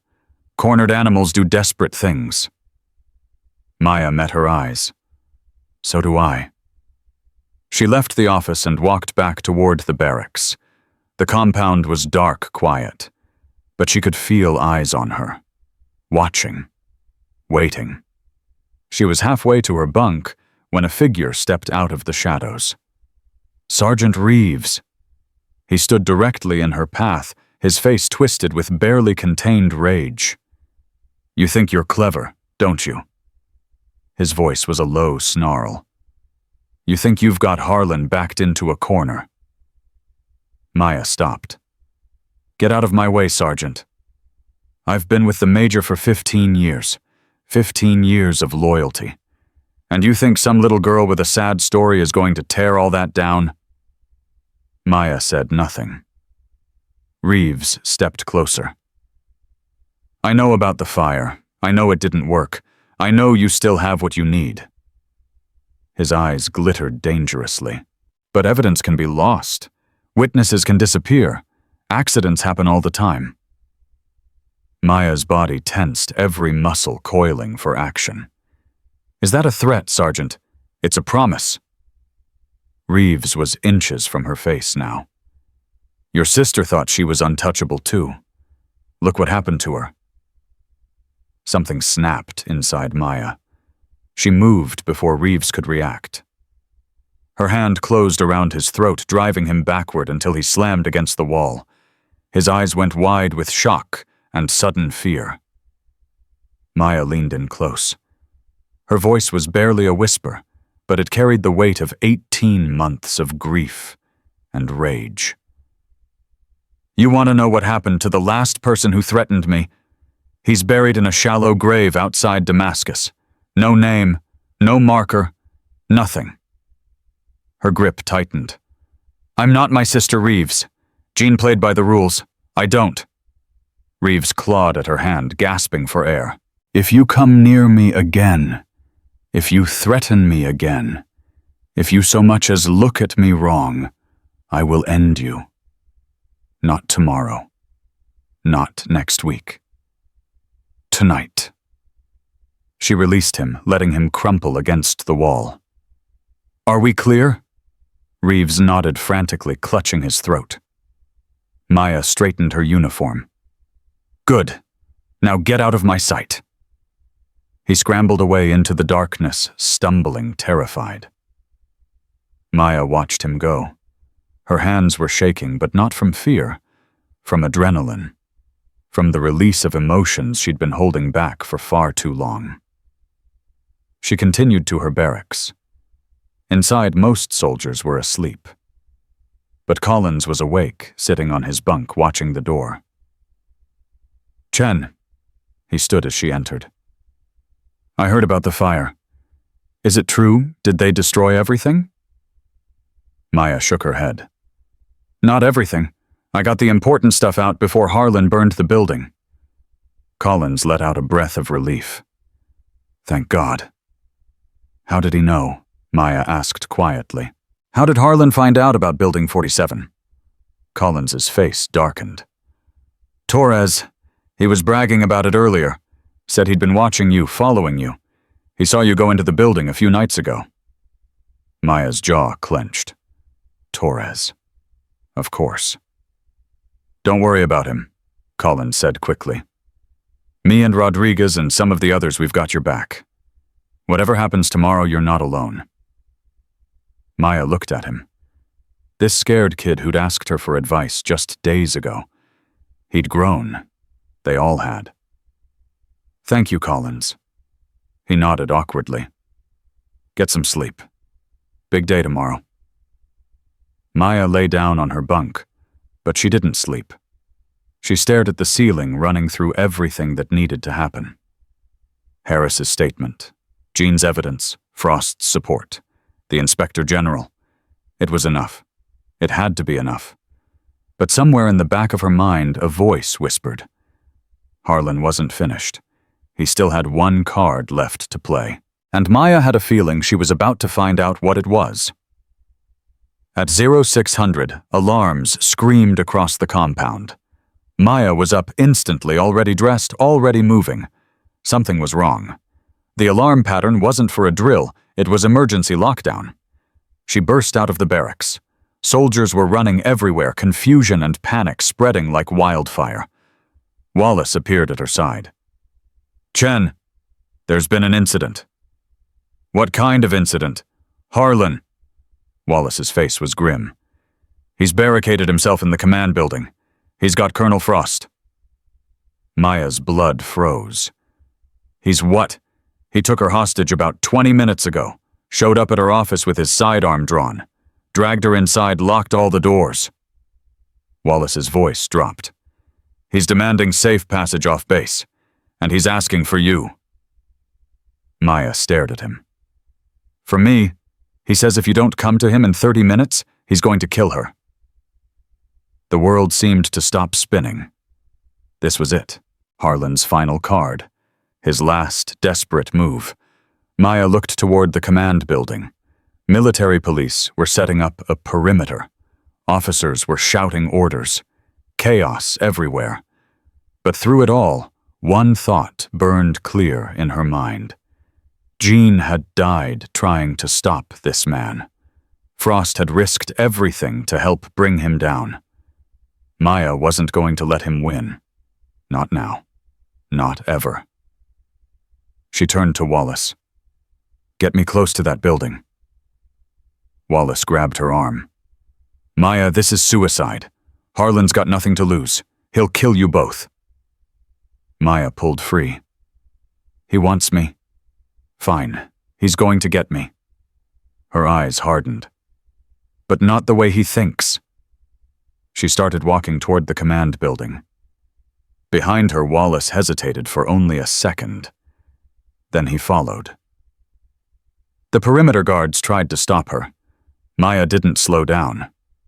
Private Chen, you can't. Get out of my way. Something in her voice made them step aside. She approached the building's main entrance, 30 feet away. 20. 10. The door opened. Harlan stood there, one arm wrapped around Frost's throat, his pistol pressed against her temple. His eyes were wild, desperate, the eyes of a man who'd lost everything and knew it. Maya Chen, he called out. So good of you to join us. Maya stopped. Her hands hung at her sides. Her face was calm, controlled, betraying nothing. Let her go, Harlan. This is between us. No. He shook his head violently. This is about survival. Mine. He tightened his grip on Frost. You've taken everything from me. My career, my reputation, my future. So now I'm going to take something from you. If you hurt her, what are you going to do? Harlan laughed. It was a broken, terrible sound. "I'm already finished, but I'm going to make damn sure I take you down with me." Maya took a step forward. "Then take me. I'm right here. Let Frost go and take me instead." Frost struggled against Harlan's grip. "Maya, don't—" "Shut up!" Harlan pressed the gun harder against her head. "You're not in charge anymore, Colonel." Maya raised her hands slowly. "Look at me, Harlan. I'm unarmed. I'm not a threat. You want revenge, fine. I'm offering myself. Just let her go." Harlan's eyes narrowed. "Why would you do that? Because she matters more than I do." Maya's voice was steady, certain. "Because some things are worth dying for." For a long moment, nobody moved. Then Harlan shoved Frost forward. She stumbled, caught herself, and scrambled toward the perimeter. Harlan raised his weapon toward Maya. "Your sister said the same thing," he snarled. "Right before I killed her." Maya didn't flinch. "I know. She told me." Harlan's finger tightened on the trigger, and Maya moved. The shot rang out across the compound, but Maya was already moving. Years of Shadow Phoenix training took over muscle memory honed in the darkest corners of the world. She dropped low, twisted sideways, felt the bullet whisper past her ear close enough to leave a burn. Harlan's eyes went wide with shock. He'd expected her to freeze, expected her to die standing still like a deer in headlights. He didn't know who he was dealing with. Maya closed the distance in 3 steps, her hand locked around his wrist, twisting the weapon away from her body. Harlan tried to bring the gun back around, tried to fire again, but she was faster. She drove her elbow into his solar plexus. He doubled over, gasping. The gun clattered to the ground. "You killed my sister," Maya said, her voice ice cold. She swept his legs out from under him. He crashed onto his back, the wind knocked from his lungs. "You thought you could silence her." Maya stood over him, breathing hard.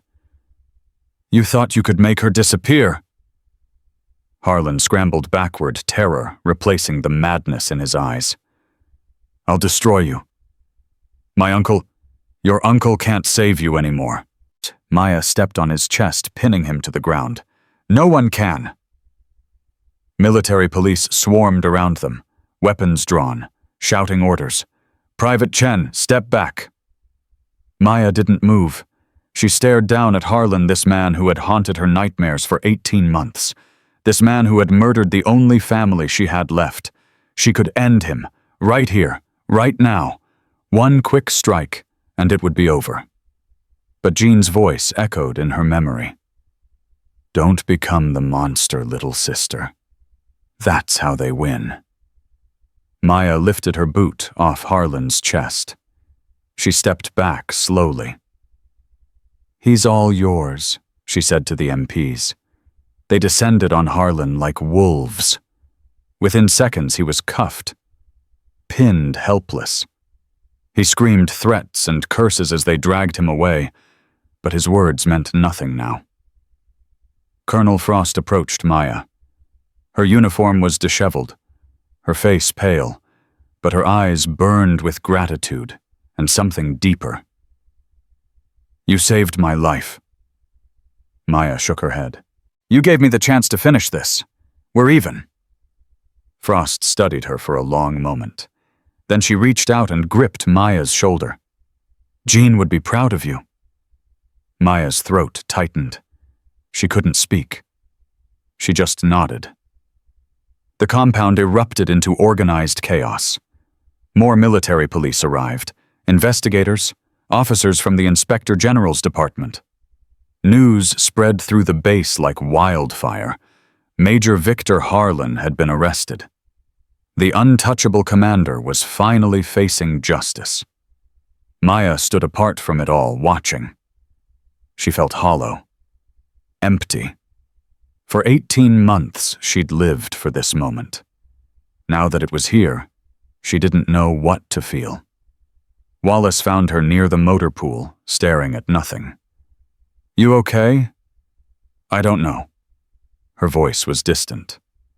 I thought it would feel different, like victory, like closure. Wallace stood beside her, his weathered face understanding. It never feels like they say it will. The bad guy goes down, but the people we lost don't come back.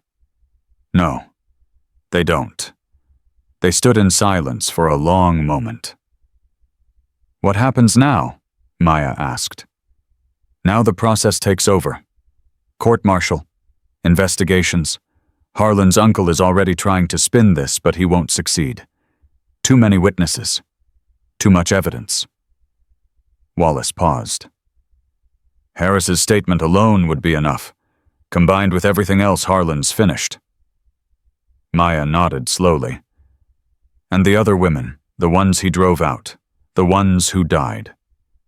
Frost is reopening every case, every complaint that was buried, every transfer that was suspicious, every death that was ruled suicide. Wallace's voice hardened. By the time this is over, the whole world will know what Victor Harlan really was. It wasn't enough. Nothing would ever be enough. But it was something. That evening they held an emergency formation. Every soldier on Fort Ironclad stood in rows waiting. The sun was setting, painting the sky in shades of fire and blood. Colonel Frost stood at the front. Her voice carried across the parade ground. Today, this base witnessed something that should have happened a long time ago. A predator was removed from our ranks. A man who used his power to destroy innocent lives. A man who believed he was above the law. She paused, letting her words sink in. Major Victor Harlan has been arrested on charges of murder, assault, harassment, and obstruction of justice. Additional charges are pending as the investigation continues. Murmurs rippled through the formation. But I'm not here to talk about Harlan. Frost's gaze moved across the assembled soldiers. I'm here to talk about courage, about what it means to stand up for what's right, even when it costs you everything. She turned toward Maya. Private Maya Chen came to this base under false pretenses. She's not a supply clerk. She's a decorated member of one of the most elite units our military has ever produced. She came here to find the truth about her sister's death. And she succeeded. Maya felt every eye on her. Some curious, some awed, some still skeptical.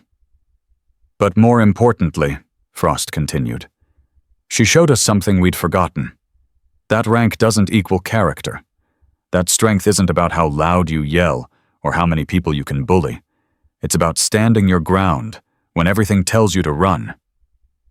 Frost's voice softened. Private Chen saved my life today. She could have let Harlan kill me and exposed him anyway. Instead, she put herself in harm's way for someone she barely knew. She paused. That's not just bravery. That's honor. The formation was silent. Not the silence of indifference, the silence of respect. Frost straightened. I'm recommending Private Chen for immediate promotion and commendation. Her service record will be updated to reflect her true background and contributions. She looked at Maya. This woman is what a soldier should be. I hope you all learn from her example. The formation was dismissed, but nobody moved right away. Rodriguez was the first to approach Maya. He stood in front of her, awkward and uncertain. I never said thank you for the navigation exercise, for standing up to Torres, for all of it. Maya shook her head. You don't owe me anything. Yeah, I do. He extended his hand. Thank you for showing us what we were supposed to be.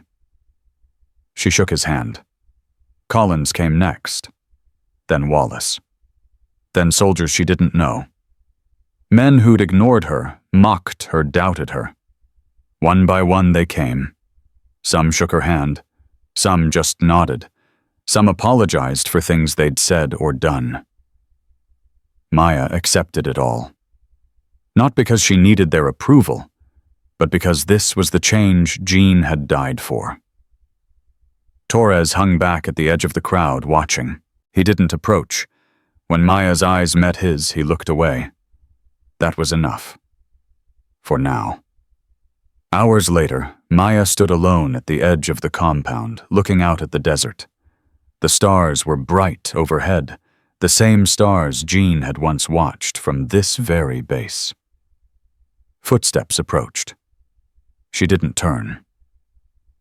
"You know," Colonel Frost said, stopping beside her. "I've been in the Army 32 years.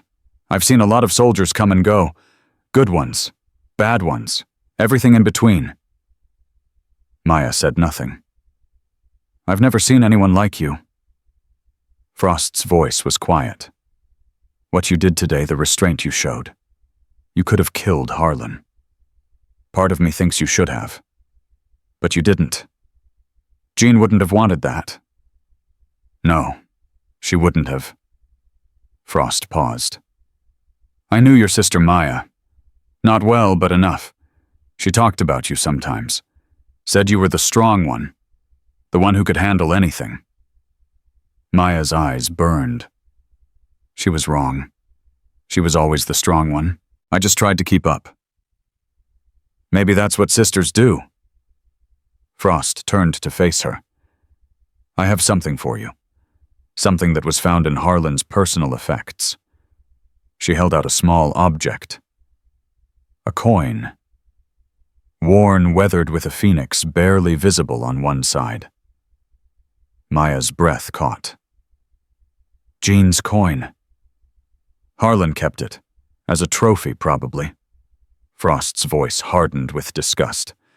"It belongs with you." Maya took the coin. It was warm from Frost's hand, heavy with memory. She turned it over, ran her thumb across the phoenix design. "We got them together," she whispered. "The coins. After our final mission. She said they'd remind us of what we survived. What we became." "And what's that?" Maya looked up at the stars. "Survivors, not victims, not soldiers, just people who refused to break." Frost nodded slowly. "What are you going to do now? You've earned any assignment you want. Special ops. Training command. Hell, I could get you a desk at the Pentagon if that's what you wanted." Maya considered the question. For the first time in 18 months, she didn't have a mission. Didn't have an enemy to fight. Didn't have a purpose driving her forward. "I don't know," she admitted. "I've spent so long focused on this one thing. Now that it's over—" "It's not over," Frost's voice sharpened. "What happened here, it's happening at bases all over the country, all over the world. Predators in positions of power. Good soldiers being destroyed because nobody stops it." Maya turned to look at her. "I'm putting together a special unit," Frost continued. "Off the books. Investigators, advocates, people who can go where the official channels can't. People who know what it's like to fight from the inside. And you want me? I want what you represent. Someone who's been through hell and came out the other side. Someone who can show other survivors that they're not alone." Frost paused. "Someone who can turn the worst thing that ever happened to them into a weapon for change." Maya looked back at the stars. She thought about Jean. About the women who'd been driven out of Fort Ironclad. About the ones who hadn't survived. She thought about Collins and Rodriguez, and all the young soldiers who were just starting out. Who needed to see that the system could work. That justice was possible. That standing up mattered. "Yes," she said finally. "I'm in." Frost smiled. "Good. We start Monday." The next morning, Maya stood at Jean's grave in the base cemetery. It was a small plot marked with a simple headstone. The official inscription said nothing about how she died or why. Maya knelt and placed the phoenix coin on the grass. "I got him Jean." Her voice cracked. "He's going to prison. He's never going to hurt anyone again." The wind stirred around her, gentle as a breath. "I found your evidence, your notes, everything you hid." Maya wiped her eyes roughly. You knew, didn't you?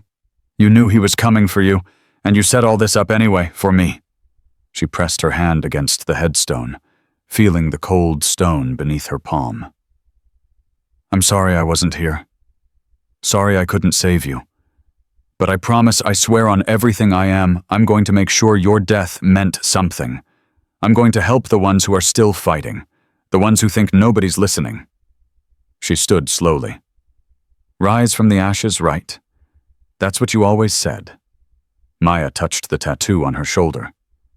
I'm rising, Jean, and I'm taking everyone with me. She walked away from the grave toward the morning sun. Behind her, the wind picked up the phoenix coin and spun it gently before settling it back against the headstone, gleaming in the light. 3 months later, Maya stood in front of a new formation. Not at Fort Ironclad at Fort Liberty, where she'd been assigned to build something new. 30 soldiers stood before her. All women. All survivors of harassment, assault, or discrimination in their previous units. All told, they didn't belong. Didn't matter. Couldn't make it. Maya looked at them and saw herself. Saw Jean. Saw every woman who'd ever been told she wasn't enough. My name is Captain Maya Chen, she began. Some of you know my story. Some of you don't. Doesn't matter. What matters is why you're here. She walked along the line, meeting each woman's eyes. You're here because someone tried to break you. Someone told you that you didn't belong. That you should quit. That the military wasn't a place for people like you. She stopped at the center of the formation. They were wrong. Her voice strengthened. You survived things that would destroy most people. You endured treatment that nobody should ever face, and you're still standing, still fighting, still refusing to give up. She looked at them, these women who'd been pushed down, counted out, written off. I'm not going to tell you it gets easier. It doesn't. I'm not going to promise you justice. Sometimes it doesn't come. What I'm going to tell you is this: you are not alone. Not anymore. She stepped back. This unit is different. Here we protect each other. We train each other. We make each other stronger. And when we're done, we go back out there and change things. One base at a time, one unit at a time, one soldier at a time. The women stood straighter, something shifting in their faces. Hope replacing resignation, determination replacing despair. You are not victims, Maya said. You are phoenixes, and starting today, we rise. From the back of the formation, a young private raised her hand. She couldn't have been more than 20, small, thin, with bruises still fading on her arms. Captain Chen, yes. How do we do it? How do we rise when they keep pushing us down? Maya thought about Jean, about Harlan, about the 18 months she'd spent in darkness, driven by nothing but grief and rage. One day at a time, she said. One choice at a time. Every time they knock you down, you get up. Every time they tell you to quit, you push harder. And every time they try to silence you, you speak louder. She paused. My sister taught me that. She died fighting for what was right. But before she did, she left me something. Evidence. Truth. A weapon I could use to take down the man who killed her. Maya's voice dropped, but every woman heard her clearly. You all have that weapon inside you. Your story. Your survival. Your refusal to be erased. That's more powerful than any gun, any rank, any connection. She looked across the formation. Use it. The private nodded slowly. Around her, other women were nodding too. Not with blind faith, with understanding. With shared experience. With the knowledge that the woman standing in front of them had walked through the same fire they had. Fall out, Maya ordered. Training begins in 30 minutes. The formation dispersed. but the young private lingered, approaching Maya hesitantly. "Captain Chen, I just wanted to say thank you for being here, for doing this." She swallowed hard. "I was going to quit. Last month. I had the paperwork filled out, but then I heard about what happened at Fort Ironclad. About you." Maya waited. "You gave me hope," the private continued. "That maybe it wasn't over, that maybe I could still make it mean something." Maya looked at this young woman barely out of childhood, already carrying wounds that would take years to heal. "What's your name?" "Private Sarah Mitchell, ma'am." The name hit Maya like a punch to the gut. Sarah Mitchell. One of the names in Jean's files. One of Harlan's victims who'd been transferred out before she could testify. "Sarah," Maya's voice softened. "I knew your name. Before today. My sister wrote about you." Sarah's eyes widened. She did. She documented everything. Every complaint. Every victim. Including you. Maya put her hand on the young woman's shoulder. "Jean wanted to help you. She wanted to help all of you. That's why she died." Tears spilled down Sarah's cheeks. "I'm so sorry. I should have stayed. Should have fought harder. But they told me, I know what they told you. I know what they threatened. And none of it was your fault." Maya squeezed her shoulder. "But you're here now. That's what matters." Sarah wiped her eyes roughly. "I want to help. Whatever you're building here, I want to be part of it." "You already are." Sarah nodded, straightened her spine, and walked toward the training field. Maya watched her go. Then she looked up at the sky, clear, blue, endless. Jean's voice whispered in her memory. "Don't let them win. Don't let them do this to anyone else." "I won't," Maya said softly. "I promise." That night, Maya sat in her quarters writing in a journal she'd started after Jean's death. She documented everything: the investigation, the trial that was coming, the new unit she was building. She wrote for the survivors who would come after her, for the women who would need to know they weren't alone. On the last page, she wrote, "My sister once told me that strength isn't about never breaking. It's about putting yourself back together when you do. I broke when she died. I shattered into a million pieces. But I gathered those pieces and built something new, something stronger. They called me a whore, a diversity hire, a weak link.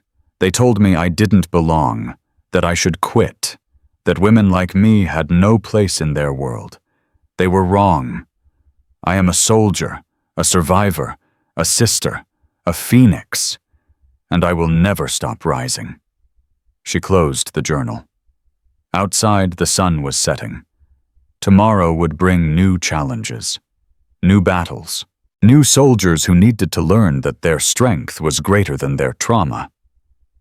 Maya Chen stood at her window watching the light fade. She thought about Jean, about the 18 months of grief and rage that had led her here, about the moment she'd chosen restraint over revenge, justice over vengeance. She wasn't the same woman who'd stepped off that bus at Fort Ironclad. That woman had been driven by pain, consumed by loss, defined by what had been taken from her. This woman, the one standing here now, was defined by what she chose to give. Hope to the hopeless, strength to the struggling, justice to the forgotten. Jean had lit a fire that Harlan couldn't extinguish. Maya would make sure it spread. She pressed her hand against her shoulder, feeling the phoenix tattoo beneath her shirt. Some people burn out. Some people fade away. But some people catch fire and become unstoppable. Maya Chen had burned through hell itself, and now finally she had risen from the ashes, stronger, fiercer, and ready to light the way for everyone who would follow. The phoenix doesn't die. It transforms. And Maya Chen was just getting started.